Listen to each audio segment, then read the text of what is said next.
Video में हम लेके आए हैं रामायण से। जैसे कि हमने पहले वीडियो में आपको राम जन्म के बारे में बताया गया था, उसी से अब दूसरा जो भाग हम लेके आए हैं वो लेके आए हैं विश्वामित्र के यज्ञ की रक्षा। कि भगवान श्री राम ने विश्वामित्र के यज्ञ की रक्षा कैसे की। तो चलते हैं वीडियो पर। राजकुमार बड़े हो चले थे। राजा दशरथ ने उनको सुयोग्य शिक्षा के आश्रम में भेजा और राजकुमार ने थोड़े ही समय में वेद, शास्त्र और पुराण और राजनीतिक प्राप्त कर ली। धनुविद्या और धनुर्वेद में वे कुशल हो गए। वीरता से उनके रक्त में ही थी। चारों भाई सब विद्याओं में निपुण और पराक्रमी थे। उनमें राम सर्वोपरि और बल विक्रम के साथ उनमें शील, विनय आदि गुण थे। अपने पुत्रों के रूप, गुण और शील स्वभाव को देखकर माता पिता खुशी से फूले नहीं समाते थे। राजकुमारों के विवाह होने पर राजा ने अनेक विवाहों की चिंता हुई। वे इस विषय पर एक दिन मंत्रियों और पुरोहितों से बातचीत कर रहे थे कि द्वारपाल ने समाचार दिया कि महाराज महर्षि विश्वामित्र पधारे हैं। सुनते ही राजा दशरथ सिंहासन छोड़कर उनके स्वागत के लिए आगे बढ़े। राजा ने मुनि को सादर प्रणाम किया और उन्होंने उचित आसन पर बैठाया और सेवा सत्कार से संतुष्ट किया। इसके बाद राजा दशरथ हाथ जोड़कर बोले, भगवान, आपने पधारने से हमारी नगरी धन्य हुई है। अब आज्ञा करें कि मैं क्या सेवा करूं। विश्वामित्र प्रसन्न होकर बोले, हे राजन, विशेष कार्यवंशी में आपके पास आया हूँ। हमारे यज्ञ में राक्षस विघ्न डाल रहे हैं। राक्षस राज रावण के 2 अनुचर मरीच और सुबाहु हमें यज्ञ नहीं करने देते।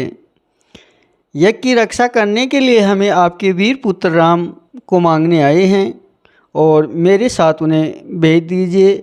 आप डरे नहीं, राम भी इसमें भलाई है और मैं आज ही लौट जाना चाहता हूँ। इतना सुनते ही राजा के प्राण सूख गए। वे गिड़गिड़ाकर विश्वामित्र से बोले, ऋषिराज, ये आप कैसी बातें कर रहे हैं। रावण के सामने तो देवता, दानव, गणधर्व कोई भी खड़ा नहीं हो सकता। उससे वेर मोल लेना हंसी खेल नहीं है। मेरा राम तो अभी बालक है। मैं अपनी सेना लेकर आपके साथ चलता हूँ और आपके यज्ञ की रक्षा करूँगा। मेरे प्राण प्यारे राम पर कृपा कीजिए। बुढ़ापे में पुत्र वियोग में मुझे दुखी न कीजिए। इतना कहकर राजा विश्वामित्र के चरणों में गिर पड़े। विश्वामित्र रुष्ट होकर बोले, हे राजन, आपका आचरण तो रघुवंशियों जैसा नहीं है। लो, मैं जाता हूँ। तब राजगुरु वशिष्ठ ने राजा को समझाया कि महर्षि विश्वामित्र सिद्ध पुरुष हैं, तपस्वी हैं और उनके अनेक गुप्त विद्याओं से पंडित हैं। वे कुछ सोच समझकर ही आपके पास आए हैं। राम को जाने दे, कोई उनका बाल विवाह का नहीं कर सकेगा। तब राजा दशरथ ने राम को विश्वामित्र के हाथ सौंप दिया और लक्ष्मण भी बड़े भाई के साथ चल दिए। विश्वामित्र के पीछे पीछे धनुष बाण लिए दोनों भाई सरयू नदी के किनारे जा रहे थे। जब वे 3 कोस दूर निकले तब विश्वामित्र ने कहा, तुम दोनों भाई नदी ने आचमन कर मेरे पास आ जाओ। मैं तुम्हें बला अतिबला नाम की गुप्त विद्याएं सिखाना चाहता हूँ। इन विद्याओं में को मिलने पर तुम्हारा आत्मबल बढ़ जाएगा और आसुरी शक्तियों से तुम्हारी रक्षा रहेगी। दोनों भाइयों ने ऋषि की आज्ञा का पालन किया और विद्याओं को ग्रहण करते ही उसमें नवीन स्फूर्ति आ गई और उसी दिन वे सरयू नदी के किनारे ही टिक गए। अगले दिन वे सरयू के किनारे किनारे फिर आगे बढ़े। सरयू और गंगा के संगम पर उन्होंने गंगा पार की। अब वे एक भयानक वन में पहुँचे जहाँ तह हटी सिंह सूर दिखाई पड़ने लगा। हिंसक पशुओं की आवाज़ों से वन गूंज रहा था। महर्षि विश्वामित्र ने बताया, यहाँ से 2 कोस की दूरी पर ताड़का रहती है। वह बड़ी ही बलवंती, भयानक और दुष्टा है।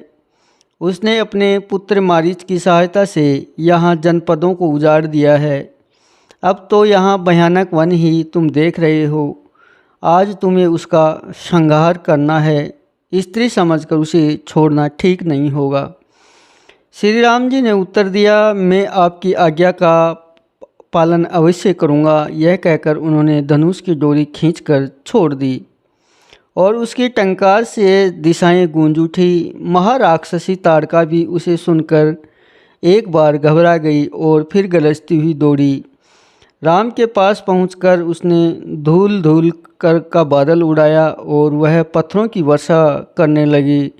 राम ने उसे बाणों से घायल कर दिया। तब ताड़का अपनी लंबी बाहें फैलाकर राम पर झपटी।